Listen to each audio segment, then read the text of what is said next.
This year is the 7th annual Border Security Conference at the University of Texas at El Paso.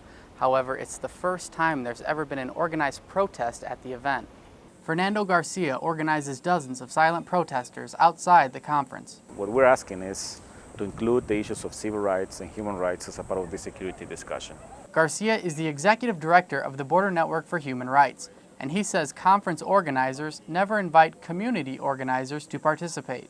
It seems that border security has become a business. It's profitable for corporations because if you go inside and you see like little booths of how they are selling technology because this war on the borders. When conference attendees walk inside the building, they do see several booths. At each booth, people show off a variety of high-tech cameras and other security and surveillance devices. You know, historically, border security, and certainly this conference, has focused on the technology and the human capital necessary to secure the borders. Explains Robert Nachtmann, Dean of the university's College of Business. However, Nachtmann says this year's focus of the conference is shifting to border economics. Both governments of Mexico and the United States have come to realize that an essential ingredient of national security, border security, is economic security.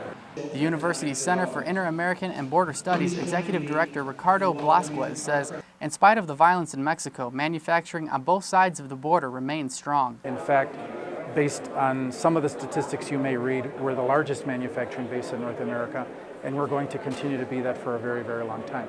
Back on the sidewalk outside the conference, Fernando Garcia hopes his protest will persuade the organizers to add a panel of community organizers at next year's conference. If we're going to have a serious discussion about security, we need to talk about community security also. I mean, community members, they have a lot to say on this discussion and they are not being included.